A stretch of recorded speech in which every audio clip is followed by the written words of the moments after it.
Bismillahirrahmanirrahim. Assalamualaikum warahmatullahi wabarakatuh.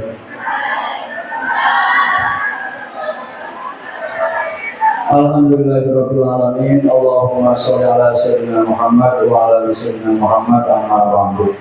Para santri sekalian yang dirahmati Allah, alhamdulillah pada malam hari ini kita dapat melanjutkan kajian tasawuf Syekh Nawawi Al-Bantani.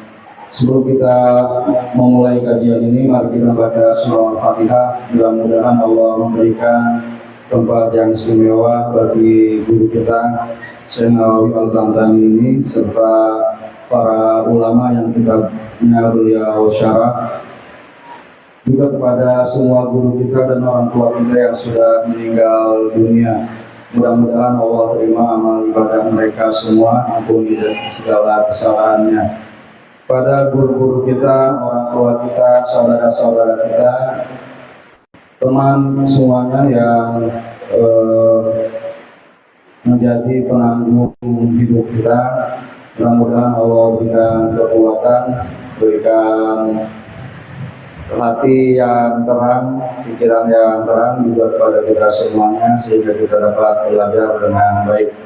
Ala hazihi niyah wa likulli niyatin shalihah. Al-Fatihah. A'udzubillahi minasyaitonir rajim. Bismillahirrahmanirrahim.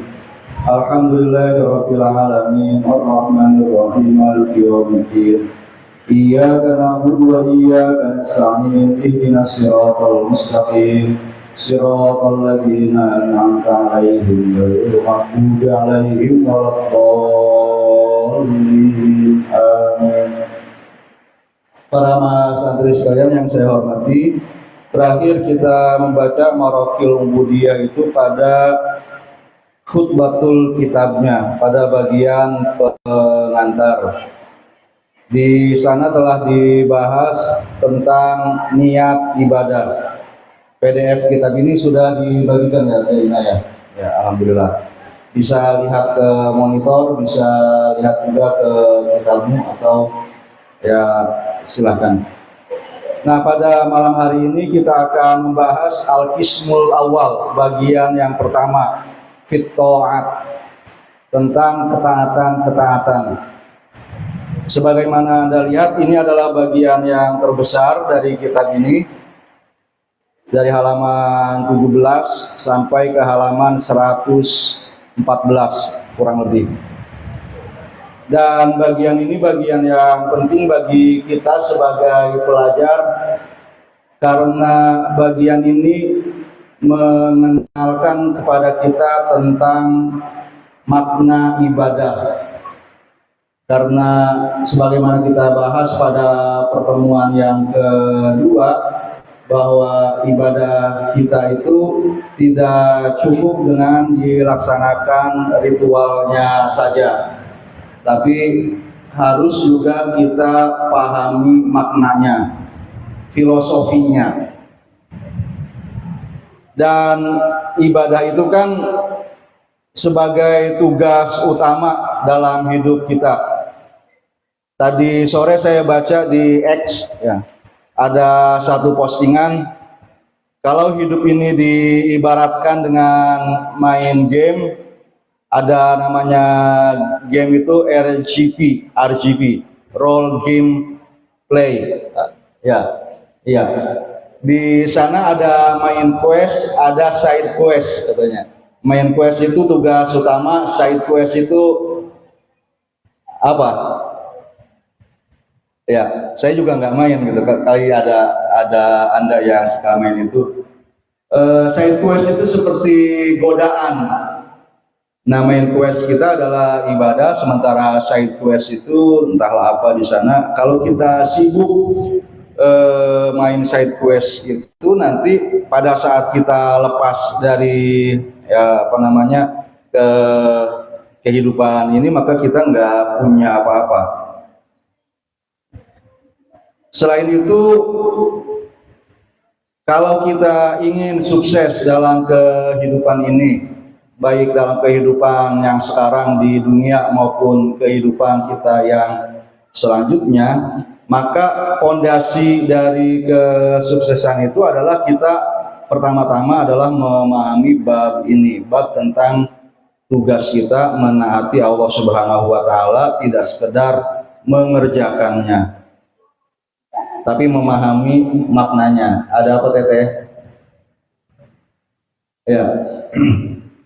Saya kalau kalian mengaji, saya syukur. Kalau kalian nggak mengaji, nggak apa-apa. Tapi kalau kalian mengaji dan lantas bikin kesibukan sendiri, itu mengganggu saya.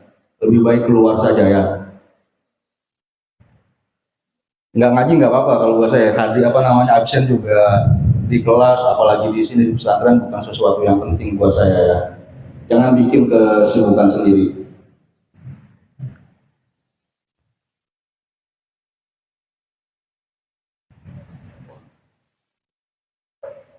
Oke, baik, kita lihat di sini dimulai dari faslun fi adabil istiqozi minan naumi wa adabil lubsi. Subbab tentang adab bangun dari tidur dan adab berpakaian. Bab adabi dukhulil khala. Adab masuk ke toilet. Adab wudu, adab gusel, adab mandi, adab tayamum. Kemudian adab al-khuruji ilal masjid, keluar ke masjid, dukhulil masjid. Adab ma baina tulu'i syamsi ila zawal. Adab mengisi waktu antara terbit matahari sampai ke tergelincirnya matahari. Kemudian adabul istidad lisairi sholawat, bersiap-siap untuk mengerjakan sholat-sholat yang lain. Adab tidur, adab sholat, adab tentang kepemimpinan dan pemberian teladan, adab sholat Jumat, dan adab berpuasa. Tidak semuanya kita akan baca tentu saja karena waktunya sangat terbatas. Kita lihat ke bagian awal.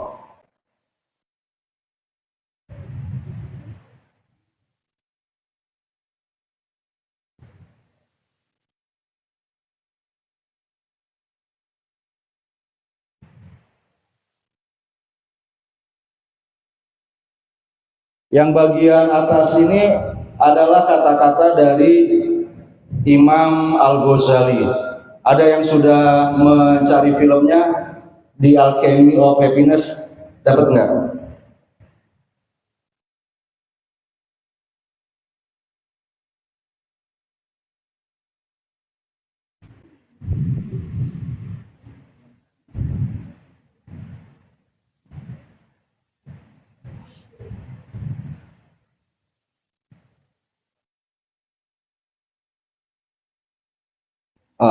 Nggak bisa connect.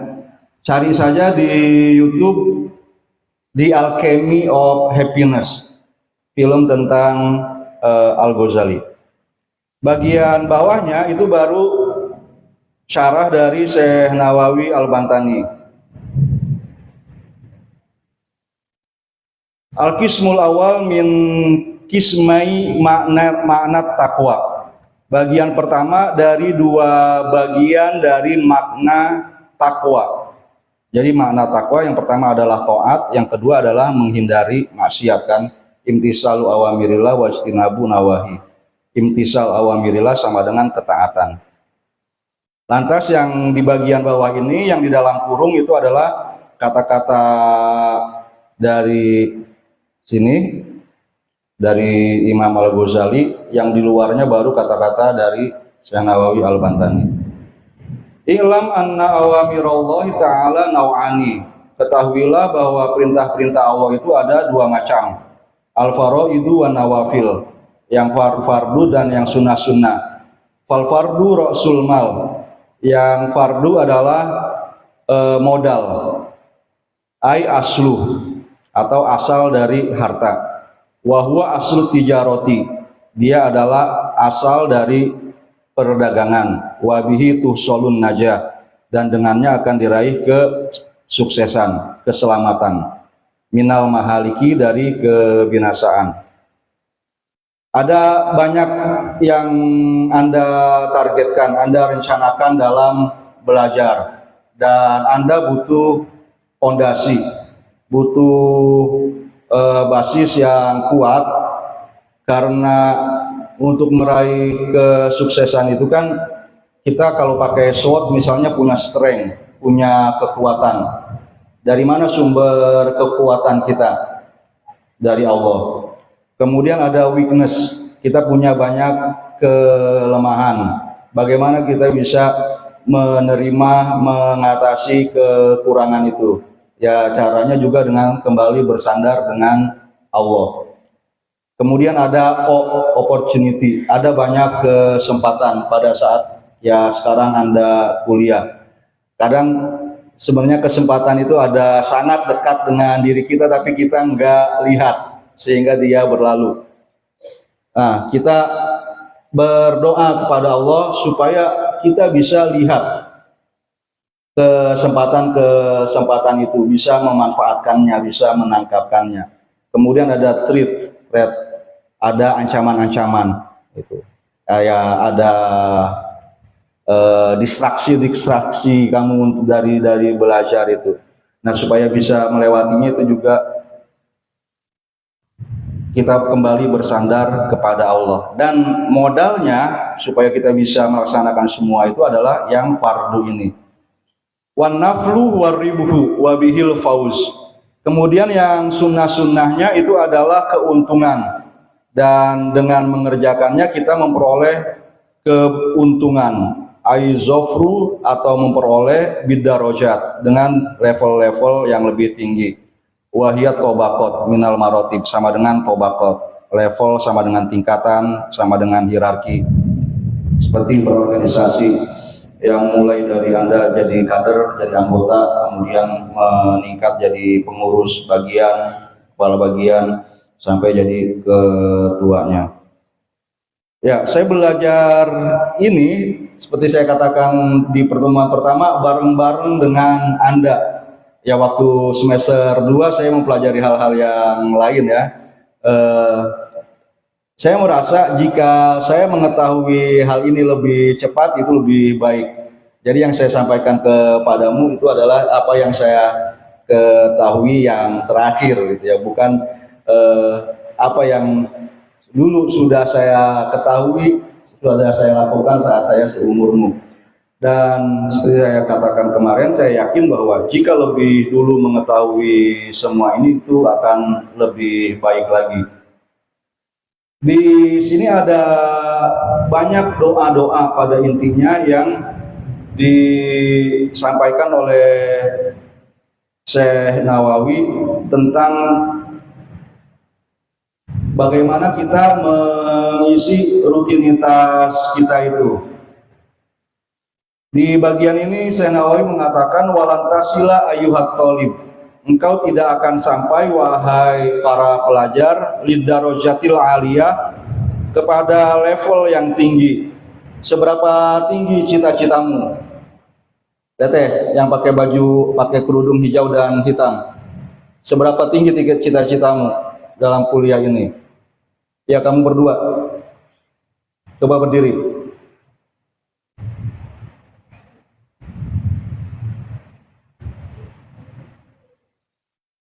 Seberapa tinggi cita-citamu, ingin menjadi apa nanti di masa depanmu?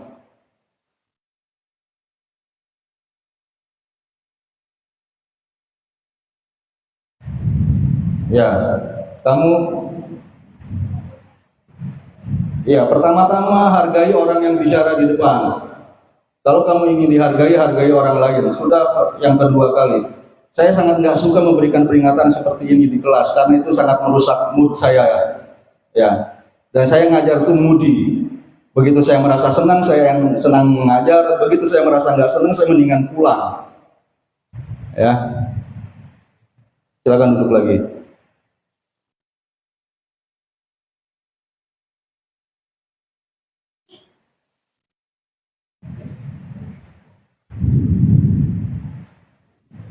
Di dalam kitab ini Syekh Nawawi itu memaknai derajat yang paling tinggi dalam kehidupan kita adalah kita sampai ke makom yang disebut dengan makom ihsan.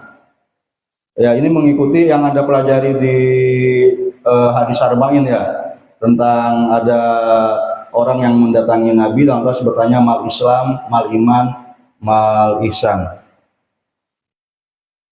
Allazi huwa hakikatul qiyami bi awamirillahi ta'ala. Kalau kita sampai ke makom ihsan itulah hakikat dari mengerjakan perintah-perintah Allah.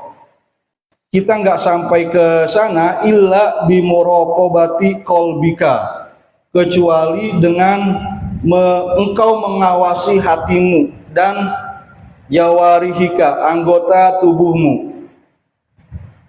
Makna awalnya seperti itu, tapi selanjutnya muraqabati qalbika ini bisa kita artikan kita merasakan bahwa Allah Subhanahu wa taala itu mengawasi hati kita dan anggota tubuh kita.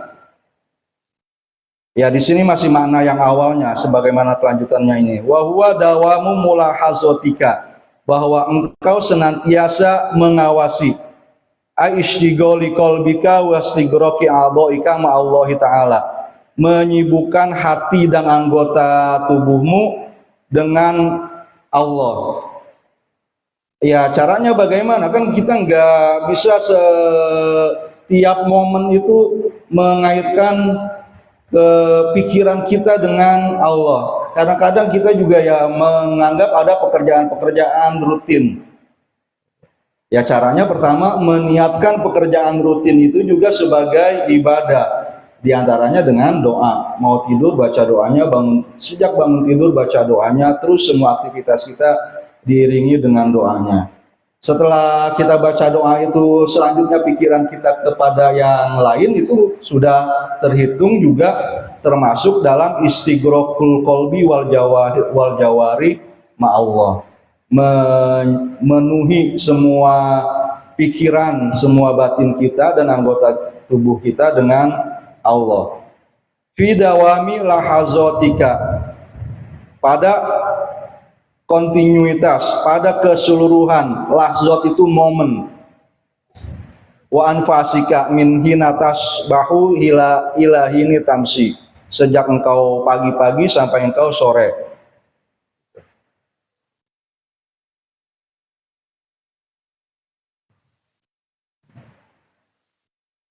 Fa idza aradtal muraqabah fa'lam anna Allah ta'ala mutliun ay alimun ala dhamirika. Kalau engkau ingin melakukan bisa muraqabah, maka ketahuilah bahwa Allah Subhanahu wa taala itu senantiasa melihat atau mengetahui ke hatimu. Wa musyrifun ay nazirun, Allah senantiasa mengawasi juga. Ya, musyrifah itu ada di sini. Nazirah ala zahirika wa batinika.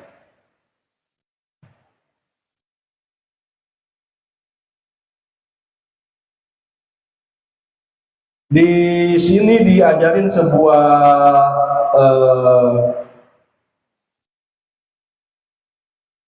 zikir atau wirid ya. Boleh Anda tulis untuk bisa merasakan pengawasan Allah.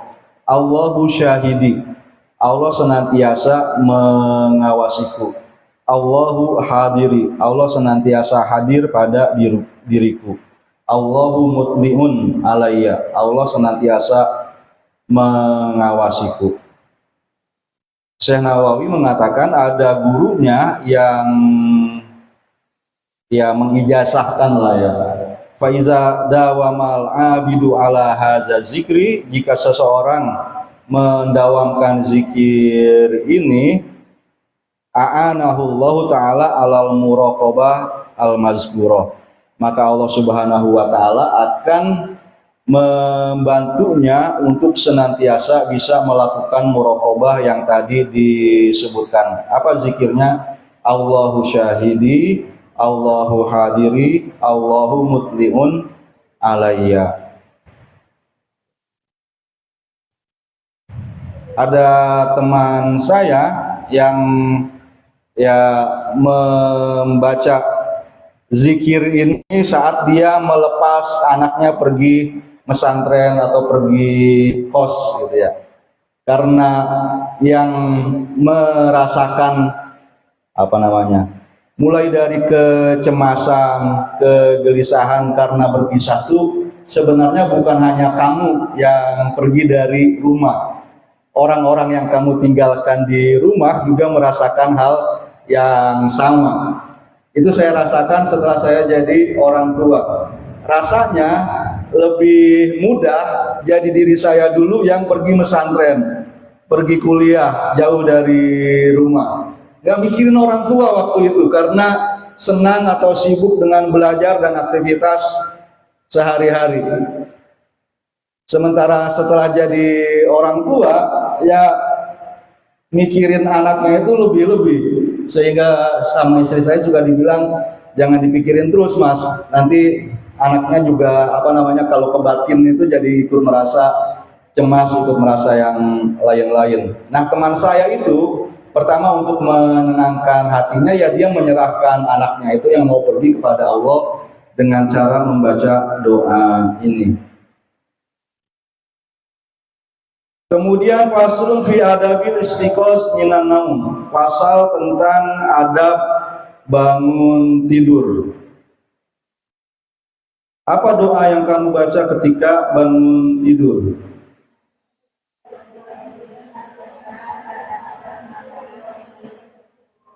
Iya. Wal yakun awwalu ma yajri ala qalbika wa lisanika zikrullah. Ketika bangun tidur seharusnya yang pertama terbetik ke dalam hati, yang pertama terucap oleh lisan itu adalah zikir. Ini susah ya, terus terang oleh saya juga susah. Misalnya kalau malam, sekarang saya suka mengikuti berita perang Iran gitu ya, bangun tidur itu ya langsung melihat X lagi gitu kan, bagaimana perkembangan perang itu juga. Kalau itu masih bagus. Kalau yang kadang-kadang malam nggak sempat nonton bola, paginya langsung lihat skor. Nah, yakidu syaitonu ala qafiyati ra'si ahadikum iza huwa nama salasa uqad.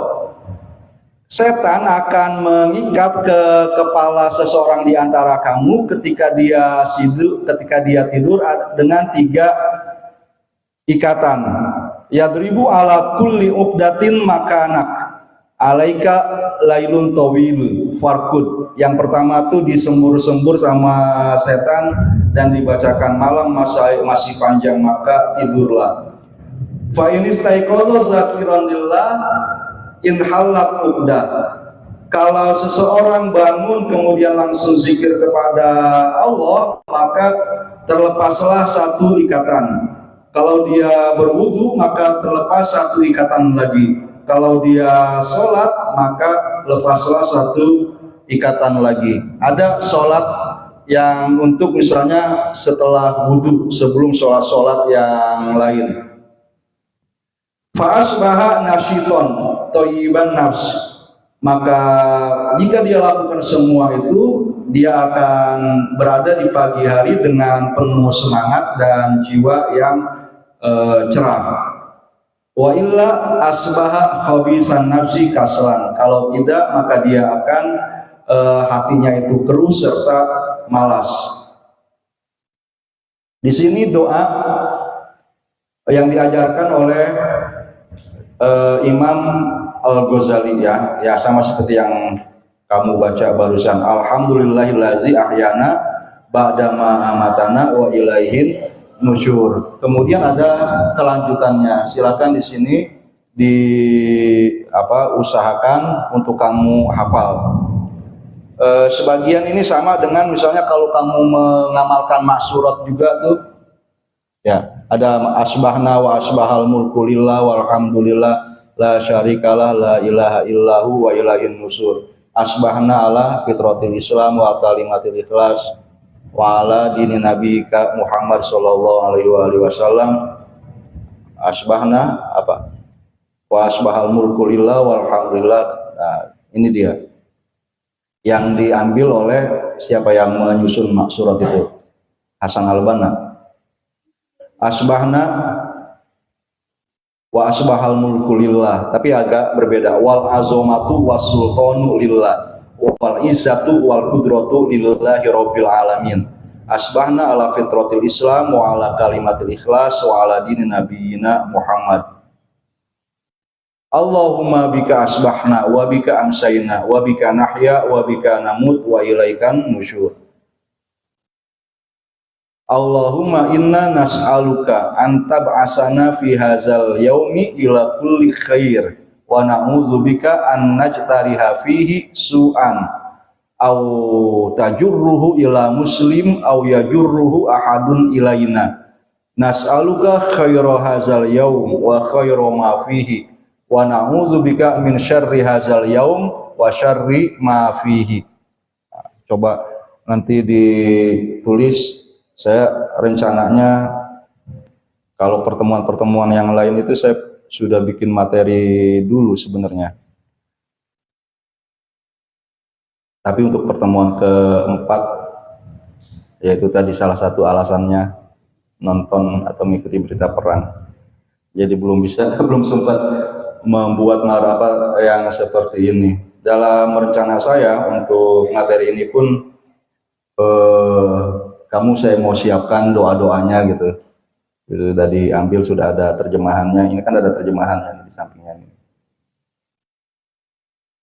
Kalau ada yang sudah baca ya.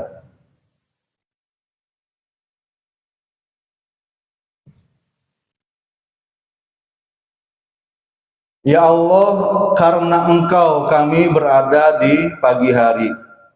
Karena Engkau kami bisa berada pada sore hari. Ya, sekarang kita sudah berbuka, sudah merencanakan sahur. Kalau belum beli susah keluarnya, apalagi hujan seperti sekarang. Makan gimana biasanya? Disiapkan di sini, ada kantin. Masak masing-masing atau berkelompok gitu ya? Hah? Per kamar biasa masaknya, kelompoknya gitu. Oke.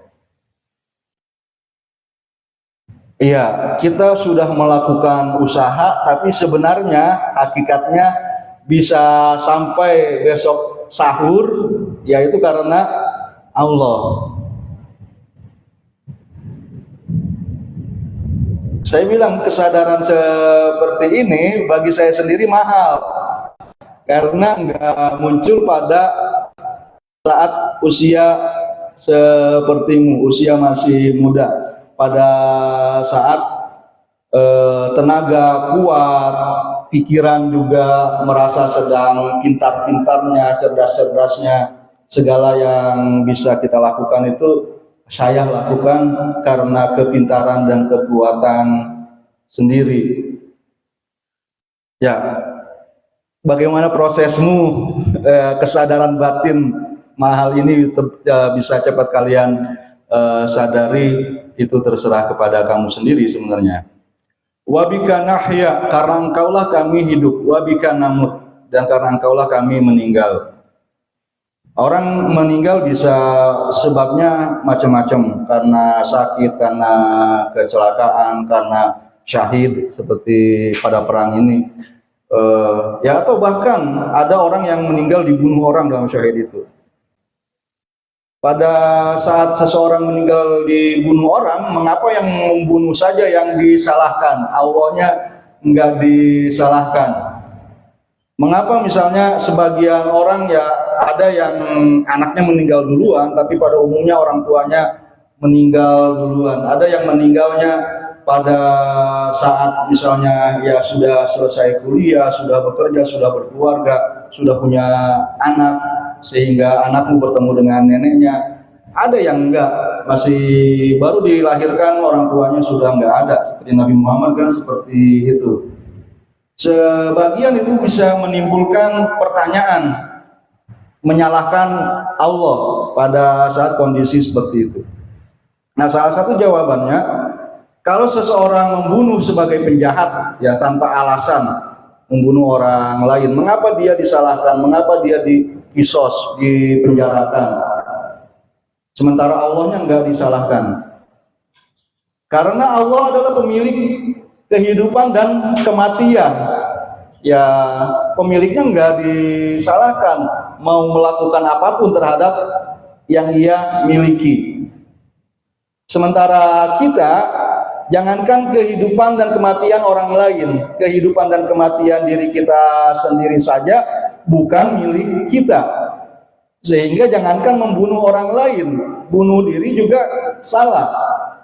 Memang ya Allah pada akhirnya yang menakdirkan pembunuhan atau bunuh dirinya itu bisa sukses atau gagal. Tapi seseorang yang mau membunuh atau yang mau bunuh diri, itu kan dia punya kebebasan pada mulanya. Mau meneruskan apa yang sudah ada di hati dan pikirannya atau tidak. Stres-stresnya gitu kan, mau bunuh diri atau enggak, itu pilihan masih ada. Sehingga dia nggak boleh, dia yang dipersalahkan. Masalah yang kedua tadi, kalau misalnya ada pertanyaan, ada anak yatim gitu kan, kamu misalnya ke baksos, ada anak yatim yang sedih karena ibu ayahnya sudah meninggal dunia. Kemudian dia bilang, oh teman-teman saya enggak. Itu juga bisa kita katakan bahwa ya Rahman dan Rahimnya Allah itu bisa muncul lewat banyak cara. Hanya pengetahuan kita yang terbatas yang menganggap bahwa hadirnya orang tua itu adalah Rahman dan Rahimnya Allah. Padahal adanya keluarga besar, support system yang lebih besar lagi daripada keluarga, adanya budaya di Indonesia juga dan sebagainya, itu bisa menjadi jalan. Sehingga kalau misalnya agak bercanda ya, jangan terlalu dianggap serius. Ada anak yatim yang pada bulan Ramadan ini kan banyak dapat santunan, sehingga anak yang punya orang tuanya itu sedih. Kenapa misalnya temennya yang yatim dapat banyak santunan, sudah punya baju baru dan sebagainya, sementara dia enggak? Kenapa dia masih punya orang tua? Yaitu kesalahan berpikir anak-anak.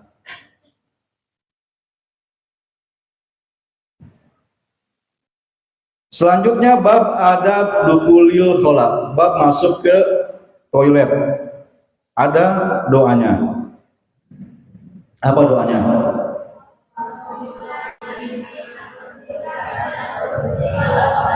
Oke, itu yang biasa kita baca ya. Di sini ada doa yang lain.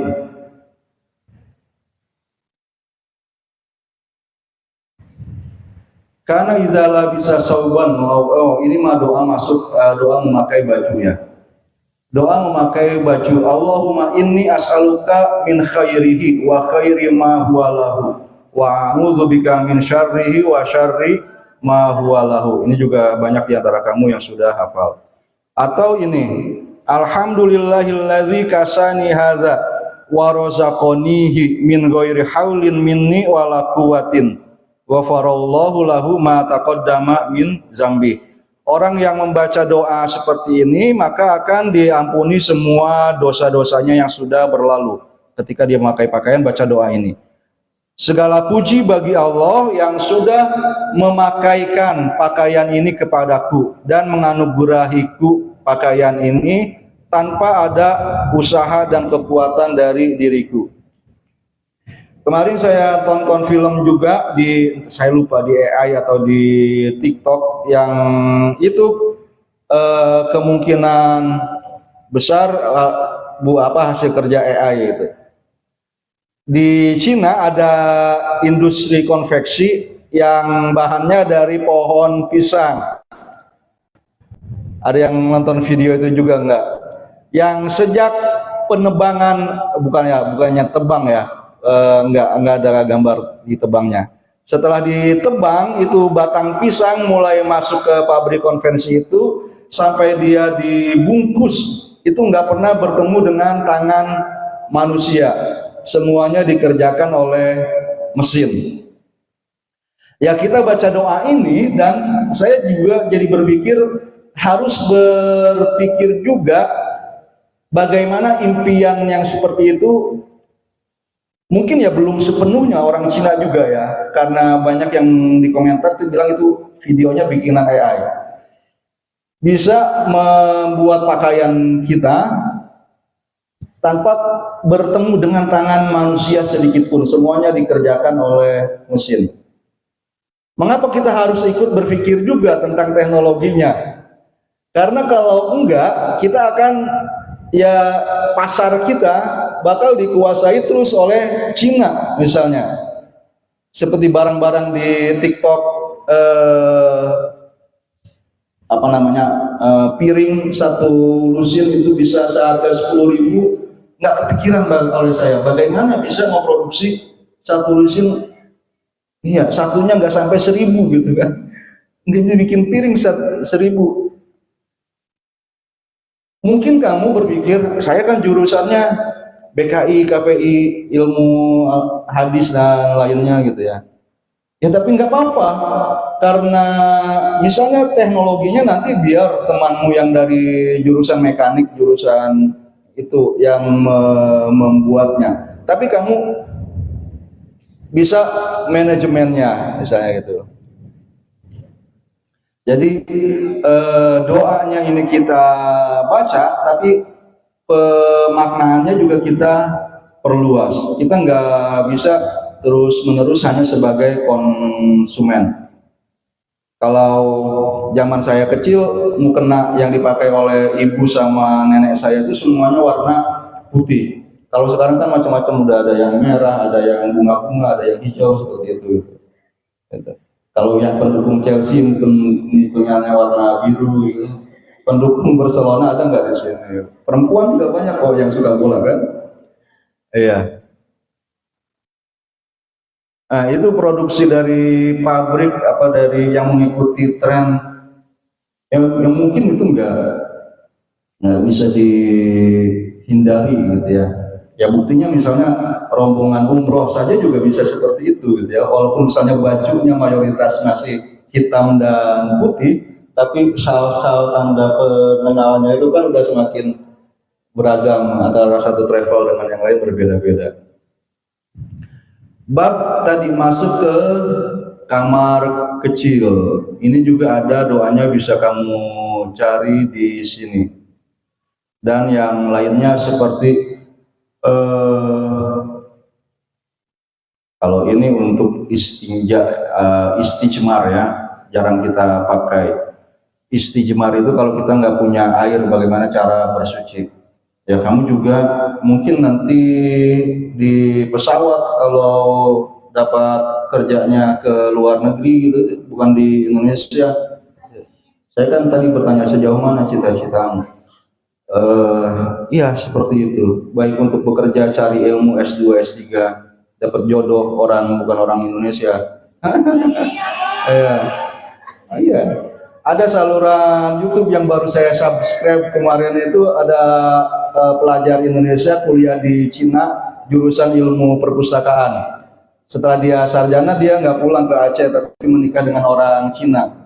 Ya, dan di sana dia buka toko roti. Jualan donat, jualan macam-macam, yang utamanya di situ. Tapi setiap Jumat dia bikin Jumat berkah itu pakai makanan-makanan Indonesia, seperti bikin bala-bala ya, bakwan, bikin minuman tuh, cendol. Saat kamu sana kan berbeda budaya, atau di pesawatnya tadi juga ya seperti kita kalau kamu pergi ke hotel, toiletnya kakusnya ya, tempat dudukannya tuh ya, atau pergi ke mall deh, ke bioskop gitu ya, di mos juga, yang misalnya buka kerannya nggak pakai diputer tapi pakai sensor tangan kayak gitu kan, kita bisa bingung, bisa gegar budaya misalnya. Nah ya sebenarnya bab fikih ini gitu ya, pakailah imajinasi kita. Kalau di bab fikihnya itu istijmar, bagaimana kita berwudu dengan menggunakan batu, ya sekarang udah nggak dipakai lah. Bagaimana menggunakan tisu gitu, dan yang lain-lainnya.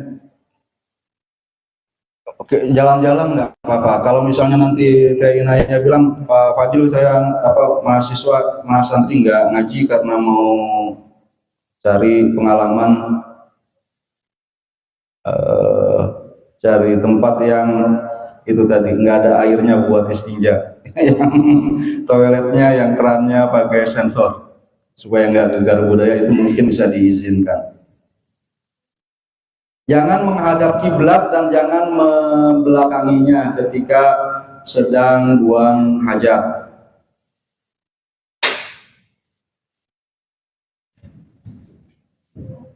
Kita percepat saja.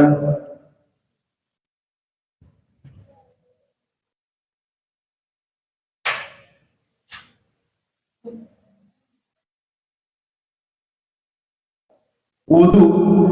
Di wudhu semuanya sudah bisa wudhu. Di sini diajarin doa-doanya.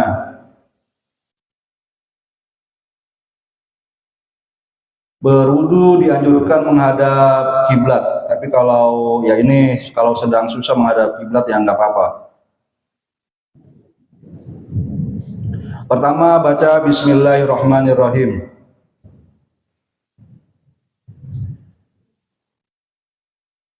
Kemudian alhamdulillahilladzi ja'alal ma'a tahura. Di sini ini di kata Syekh Nawawi disebutkan dalam Al-Azkar. Mungkin Al-Azkarnya di sini Al-Azkar kayak karya Nawawi juga. Jadi ada dua Nawawi yang sangat terkenal ya. Nawawi Syekh Nawawi Al-Bantaninya orang Banten itu sama Imam Nawawi Ad-Damashqi. Imam Nawawi yang salah satu kitabnya yang paling terkenal itu Al-Azkar, zikir-zikir. Nah, di sini Syekh Nawawi mengutip ke sana. Bismillahirrahmanirrahim. Saat kita cuci tangan itu atau melihat air, alhamdulillahillazi ja'alal ma'a tahura. Segala puji bagi Allah yang telah menjadikan air ini sebagai alat untuk bersuci. Rabbi a'udzubika min hamazatis syayatin. Ya Allah, Tuhanku, aku berlindung kepadamu dari bisikan setan. Wa a'udzubika rabbi ayyahdurun. Aku berlindung kepadamu dari mereka hadir mendatangi aku. Terus cuci tanganmu 3 kali. Wakul Allahumma inni as'alukal yumna. Ya Allah, aku memohon kepadamu anugerah, atau di sini diartikan barokah. Wa a'udzubika minasyu'mi wal halakah, dan aku berlindung kepadamu dari asyukmu. Asyukmu itu sama dengan asyarru. Aku berlindung kepadamu dari keburukan, kejahatan, wal halakah, dan kebinasaan.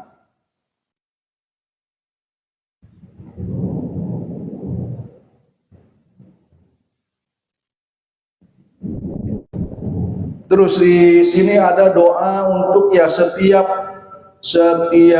aktivitas berwudu yang kita lakukan, dan itu yang tadi di awal pertemuan ini saya sebut bisa membantu kita memberikan makna bagi ritual-ritual yang kita lakukan. Karena jadi yang kita kerjakan sekarang bukan lagi hanya kerjaan anggota tubuh, tapi juga menggerakkan hati dan pikiran. Misalnya pada saat kita berkumur itu kita membaca Allahumma a'inni ala tilawati kitabika wa kasrati zikri laka. Ya Allah, tolonglah aku, bantulah aku untuk bisa membaca Al-Quran dan banyak berzikir kepadamu. Di dalam Al-Azkar ada doa yang lain. Pada saat kita berkumur-kumur itu, Allahumma skini min haudi nabiyika. Ya Allah, berikanlah aku minuman dari telaga nabimu. Ka'san, 1 gelas, 1 cangkir. La azma'u ba'dahu abada, yang setelah meminumnya aku tidak akan haus lagi selama-lamanya.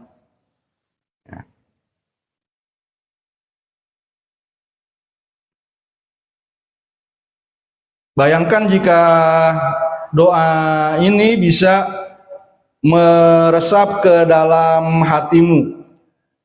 Jadi salah satu buahnya mungkin kita nggak FOMO lagi, nggak fear of missing out. Takut kalau kita ketinggalan yang lagi tren, yang lagi viral. Kita punya target, kita punya tujuan. Yang saya ingin masuk ke dalam mulut saya adalah satu gelas dari telaga Nabi Muhammad di surga. Bukan misalnya kalau saya ya suka ngopi, bukannya kopi kenangan, bukan kopi apalah gitu ya. Kalau saya nggak tahu apa yang minuman, kalau ya dulu misalnya apa sih itu ya, es krim Cina tuh. Nah itu dia. Sekarang kayak sudah nggak terlalu itu lagi ya, nggak terlalu wah lagi. Tapi akan selalu ada yang merek-merek baru yang muncul, gitu kan? Yang mungkin buat kamu anak-anak muda ini membangkitkan, memicu rasa penasaran yang tinggi. Ya, tadi saya katakan ini dia, kita punya sebagai muslim mukmin yang sampai musim tadi punya target yang lebih tinggi dari minuman-minuman itu semua. Sudah 1 jam kurang 4 menit ya, dari batas maksimal kita punya 34 menit.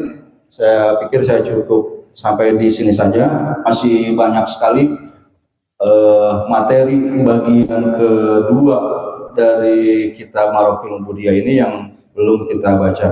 Saya pribadi punya harapan bahwa saya misalnya bisa bikin video, nanti saya ya seperti konten-konten lain yang biasa saya bikin, saya baca kitab, terjemahkan, itu aja. Untuk baca kitab Marokil Ubudiyah ini, tapi ya kamu juga punya cara yang sama, punya tugas yang sama, bisa memanfaatkan, bisa cari kitab yang sudah ada terjemahannya, atau bisa memanfaatkan AI. Kamu bisa, kalau belum tahu caranya, misalnya kalau pakai laptop seperti ini ya bisa pakai print screen ya, screenshot kalau di HP, lantas bisa itu langsung dimasukkan ke AI yang bisa nerjemah. Atau kalau pengalaman saya, kalau kita kasih screenshot itu dia masih bisa salah. Yang lebih baik adalah kita ubah dari gambar, dari image menjadi teks dulu, gitu kan. Di Google ini juga ada, Google Keep itu bisa melakukan itu.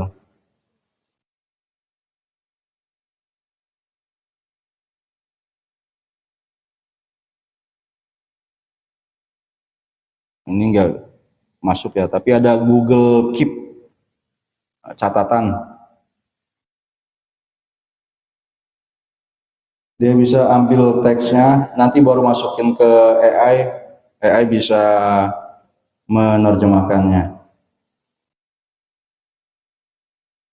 Kalau level ini, itu saya masih setuju menggunakan AI untuk membantu di dalam penerjemahan.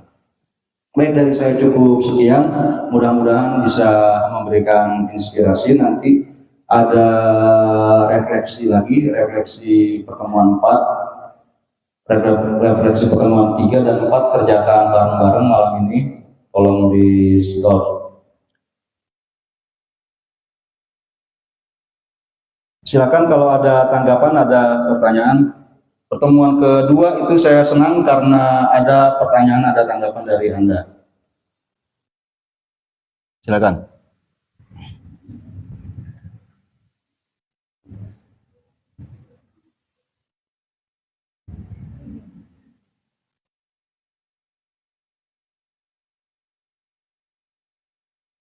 Ada ya. Ada pertanyaan dari Musyrifah juga boleh. Ini Musyrifah semua atau sama santri juga? Nah. Ayo silakan.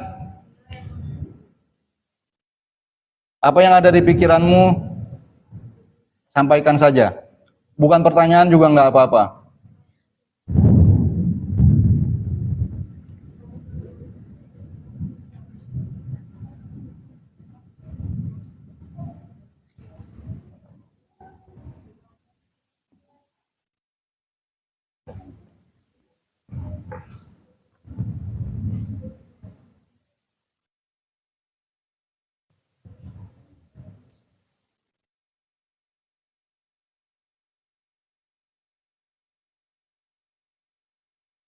Ini doa ketika membasuh telinga. Allahumma ij'alni minal ladzina yastami'unal qaul fayattabi'una ahsana. Allahumma asmi'ni munadiyal jannah.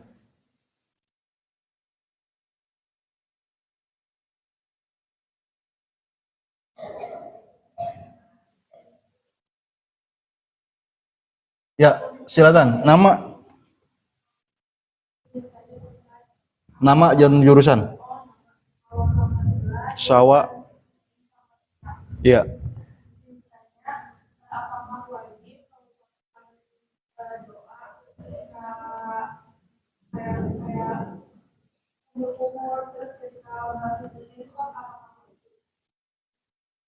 Baik, jawabannya enggak, hanya adab. Dan ini di atas sunnah juga. Iya, tapi kalau enggak ya enggak apa-apa. Yang sunnah saja kan kalau enggak dilakukan enggak apa-apa. Wudhunya sudah sah. Asal kita sudah, yang wudhu itu kan niat, kemudian basuh muka, tangan, usap kepala sama kaki, udah cukup. Telinga tuh enggak dibasuh, enggak batal wudhumu. Gitu. Iya.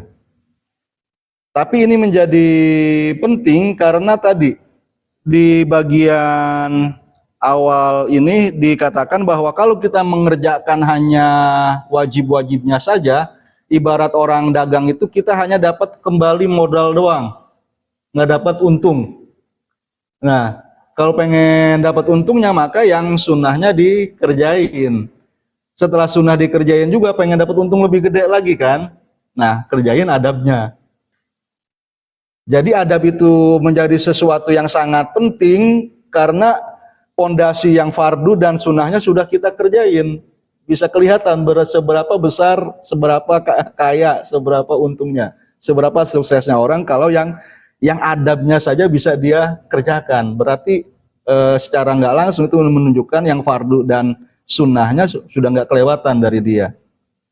Makanya orang yang belajar tasawuf itu juga nggak boleh langsung atau nggak boleh hanya mengambil yang adab ini saja, mengatakan saya sudah ingat kepada Allah lantas nggak perlu sholatnya, saya sudah membaca doa-doa ini lantas nggak perlu wudhunya. Ya nggak ada yang seperti ini. Itu kayak ada dinding, ada atap, nggak ada pondasi, akan sangat mudah roboh. Yang inti dalam kegiatan kita adalah belajar, gitu. Nilai, transkrip nilai dan sebagainya itu udah ya aksesorisnya saja sebenarnya. Seperti itu sawa, ya.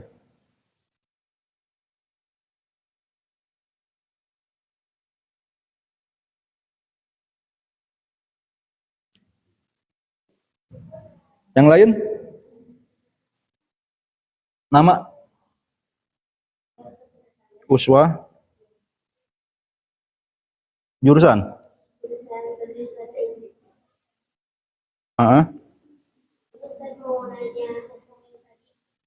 Buang hajat jangan menghadap kiblat, terus jangan membelakangi kiblat ya. Itu diharamkan apa diajukan aja udah, terus takutnya misalkan diharamkan gimana hukumnya buat orang-orang yang udah bikin tapi nggak tahu hukum ini, jadi otomatis tiap buang hajat mereka ya kalau emang dibikinnya misal toiletnya ya maksudnya yang menghadap kiblat, jadi kan mengikuti itu gimana tetap dosa. Ini adab juga, iya. Dan adab ini lebih kepada misalnya ketika di luar, bukan ketika di dalam ruangan. Tapi sama seperti tadi juga, pada saat misalnya nanti uswah bikin rumah, karena sudah mengerti ini bisa pesan kepada arsiteknya ya. Kalau anak Gen Z sekarang kan kayak kamu nanti bikin rumahnya udah nggak langsung bikin aja, udah pakai undang arsitek dulu gitu. Ya. Bilang ke arsiteknya itu, bikinin toiletnya jangan menghadap. Kalau sudah dibikin, lantas baru tahu yang sudah dikerjakan itu nggak dosa, karena orang dituntut ya sesuai dengan pengetahuannya. Apalagi ini kan bukannya fardu ya, bukannya haram. Tapi kalau misalnya ingin tadi, sama seperti logikanya jawaban saya ke sawah, kalau ingin lebih misalnya ya mengikuti adab-adab ini sampai semaksimal mungkin, mau direnovasi silahkan aja. Gitu. Ternyata tukang yang saya suruh kan ngerti juga, kayaknya dia pernah ngaji Marokil Ubudiyah yang kiainya jawabnya begitu. Pak, itu mah kalau buang air di luar gitu kan, kalau di dalam rumah mah nggak apa-apa kata dia gitu kan. Saya suruh mengubah arah toilet di rumah saya itu. Udah kerjain aja. Seperti itu. Ada yang misalnya kalau belum bisa renovasi tapi lantas dia sudah baca ini, saya nggak tahu toilet di kiblat tadi menghadap ke sana kan ya? Toiletnya menghadap mana? Kamar. Masing-masing kamar beda-beda.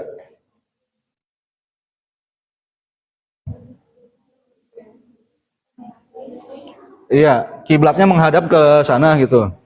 Gimana?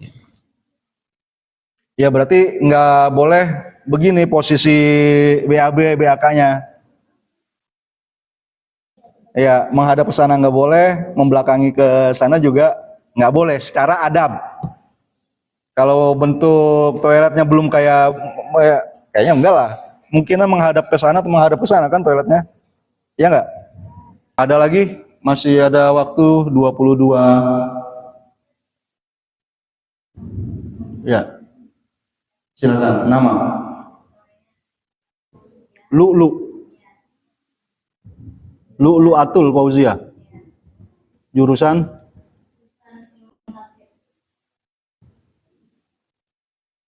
IAT ya?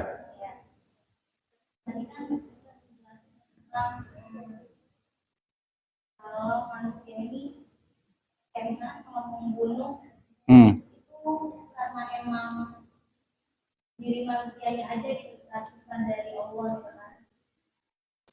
Itu gimana sih maksudnya? Soalnya tadi kita Oke. Takdir Tuhan ada dua macam, takdir takwini dan takdir tasyri'i. Sampai semua kejadian yang sudah terjadi itu kita bisa sebut sebagai takdir takwini. Kalau seseorang berniat membunuh orang lain tapi Allah nggak takdirkan terjadi, ia nggak terbunuh. Gitu. Kalau ternyata yang dia bunuh itu terbunuh, ya itu berarti memang ditakdirkan bahwa usaha pembunuhan itu berhasil. Takdir takwininya seperti itu.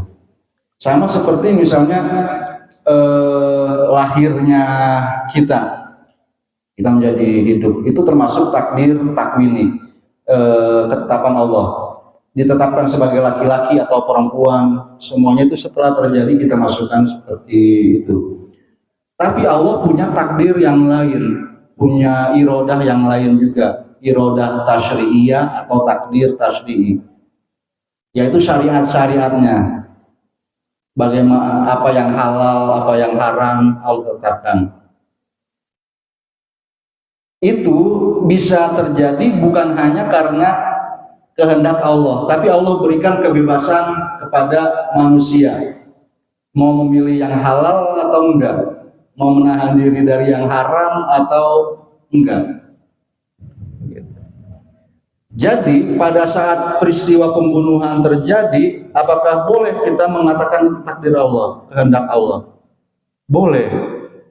Kalau pengertiannya adalah pengertian takdir takwini, bahwa segala sesuatu yang terjadi di dunia nggak ada yang keluar dari kehendak, keinginan, dan kuasanya Allah.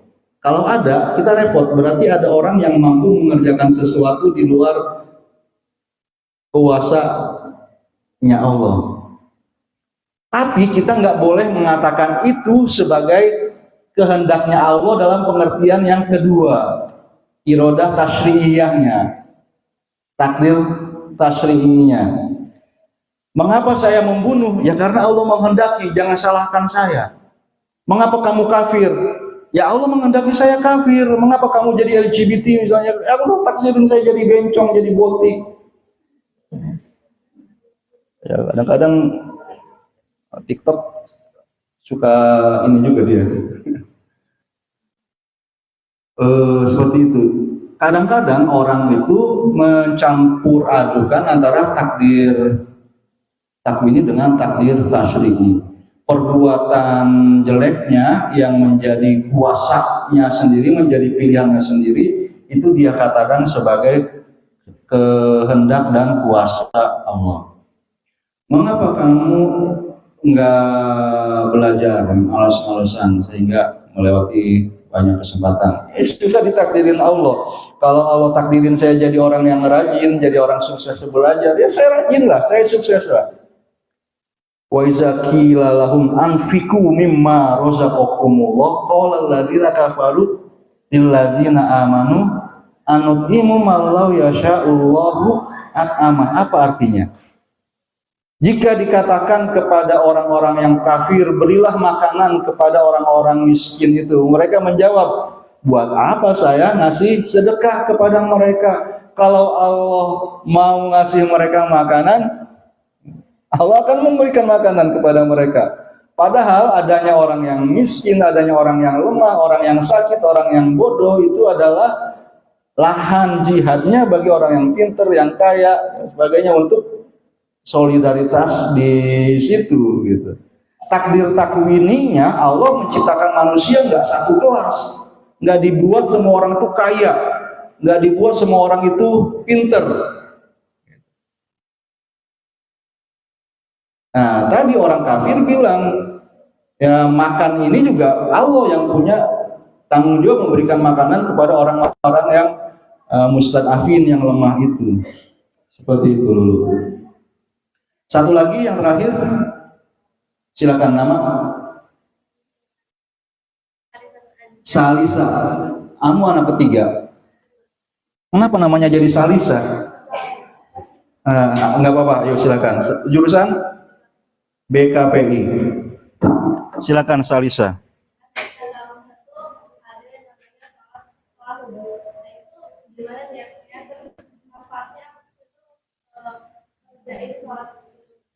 Begini namanya? Bukan. BKPI. Niat salat wudu. Apa manfaatnya? Iya. Sebenarnya talafuz melafalkan niat itu boleh gak pakai bahasa Arab. Saat kamu Allahu Akbar, itu kamu tentukan yang kamu kerjakan sholat apa, pakai bahasa Indonesia, bahasa Sunda, atau apa saja dalam hati, itu boleh. Ya Allah, sekarang saya niatnya sholat tahajud, nggak nawaitu sholat tahajud sunatan lillahi ta'ala. Ya Allah, sekarang saya niatnya sholat tarawih, nggak disebutin seperti itu sudah sah. Jadi niat itu nggak mesti lafal dalam bahasa Arab seperti itu. Tapi kalau kamu mau pakai niatnya bahasa Arab, ya bisa. Nawaitu sholatal wudu'i sunatan lillahi ta'ala. Nah itu.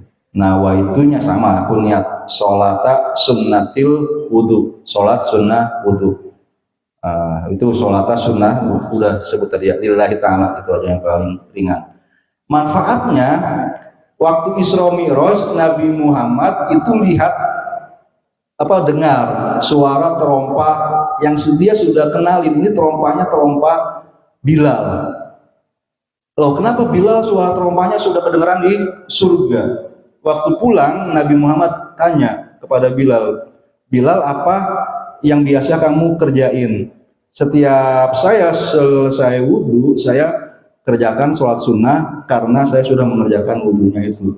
Sebenarnya kalau dari sini kelihatan nalarnya, jadi Bilal tuh belum diajarin untuk ngerjain sholat ini, tapi lantas dia punya pikiran, oh ini kebaikan dan saya kerjakan sholat untuknya. Ternyata itu diterima oleh Allah dan lantas Nabi mengizinkannya. Kalau ada temanmu yang belajar hadis atau kamu juga di BKPI mungkin ada pelajaran ulumul hadis, sunnah itu kan ada 3 macam. Sunnah Nabi itu ada sunnah fi'liyah, sunnah qauliyah, sama sunnah takririyah. Sunnah fi'liyah artinya Nabi selalu mengerjakan. Nabi nggak ngomong, tapi Nabi mengerjakan, lantas para sahabat melihat. Jadi di situ hadisnya riwayatkannya ra'aitu Rasulullah, saya mengerjakan Rasulullah begini. Sama seperti kita sholat, banyak dasar dari sholat itu misalnya ya fi'lun, pekerjaan Rasul.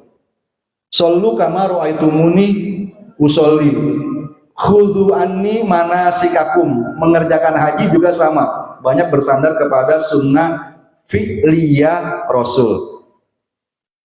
Kalau sunnah qauliyah berarti Nabi mengajarkan, sama seperti doa mau tidur itu diajarkan oleh Nabi, Bismika Robbi wada'tu jambi, bukan yang itu, yang satunya lagi doa mau tidur, bukan Bismika Allahumma ahya wa Bismika amut. Allahumma is'inni aslamtu nafsi ilaika wa wajjahtu wajhi ilaika wa fawwadtu amri ilaika. Siapa yang hafal doa ini? Ada yang hafal? Wa alja'tu zuhri ilaika robbatan wa rohbatan ilaika la malja'a wa la manja minka illa ilaika amantu bi kitabikal ladzi anzalta wa nabiyyikal ladzi arsalta. Nabi Muhammad ngajarin Ibnu Abbas redaksi seperti itu. Lantas Nabi bilang, ayo sekarang kamu ulangi. Ibnu Abbas mengubah bagian akhirnya, amantu bi kitabikal ladzi anzalta wa rasulikal ladzi arsalta. Yang diajarin Nabi, Pak, nabiyyikal ladzi arsalta, diganti sama Ibnu Abbas wa rasulika. Kan kalau kita pakai akal, ya apa sih bedanya Nabi dengan Rasul? Banyak definisi bilang bahwa setiap Rasul adalah Nabi. Berarti nggak salah dong Ibnu Abbas. Tapi Nabi membenarkan. Jangan baca wa rasulika, tapi wa nabiyyikal ladzi arsalta. Ada macam-macam hadis. Nah kalau yang ini sunnah wudu berarti kita bisa lihat sebagai sunnah takririyah. Nabi melihat orang lain yang mengerjakan, lantas Nabi mengizinkan. Tata caranya sama dengan tata cara semua sholat sunnah yang lain. 2 rakaat, ya semuanya sama. Dan redaksi itu sebenarnya salisa itu ada banyak macam-macam redaksi. Yang biasa kita baca pada saat doa iftitah, pada saat tasyahud, itu bukan satu-satunya redaksi itu. Coba aja ya, tes, saya nggak tahu si AI bisa jawab nggak. Kamu bilang kasih promnya, saya biasa kalau baca doa iftitah misalnya begini, adakah redaksi doa iftitah yang lain? Itu begitu. Baik, terima kasih atas pertanyaan dan komentarnya. Kita tutup pengajian kita pada malam hari ini dengan membaca doa. Astaghfirullahaladzim, astaghfirullahaladzim, astaghfirullahaladzim. Bismillahirrahmanirrahim. Alhamdulillahirabbil alamin. Allahumma shalli ala sayyidina Muhammad wa ala ali sayyidina Muhammad. Allahumma inna nas'aluka ridhaka wal jannah wa na'udzubika min sakhatika wan nar. Rabbana ighfir lana wa liwalidina warhamhum kama rabbawna shighara. Rabbana atina fid dunya hasanah wa fil akhirati hasanah wa qina adzabannar. Wa sallallahu ala Muhammad wa ali Muhammad walhamdulillahirabbil alamin. Hasbunallahu wa ni'mal wakil, ni'mal maula wa ni'man nasir. Assalamualaikum warahmatullahi wabarakatuh.